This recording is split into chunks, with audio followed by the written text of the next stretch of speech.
खबर आपको देंगे। मुस्लिम लीग नून के सदर नवाज शरीफ लंदन के लिए रवाना हो गए हैं। नवाज शरीफ पहले दुबई और फिर लंदन जाएंगे।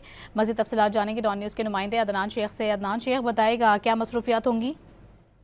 आज बिल्कुल मुस्लिम लीग नून के कायद और सदर मोहम्मद नवाज शरीफ लंदन चले गए हैं। नवाज शरीफ निजी एयरलाइन PK625 के जरिए लंदन गए हैं और नवाज शरीफ के हमरा उनके जाती मुआलिज डॉक्टर अदनान भी हैं। नवाज शरीफ निजी एयरलाइन के जरिए पहले दुबई और फिर लंदन जाएंगे। नवाज शरीफ लंदन में क्याम के दौरान अपना मामूल का तिब्बी मुआयना भी करवाएंगे। इससे कबल जो है कुछ रोज कबल नवाज शरीफ ने Punjab institute of neuro sciences में भी अपना चेकअप करवाया था और नवाज शरीफ का जो लंदन में कयाम है वह तकरीबन 2 हफ्ते तक हो सकता है।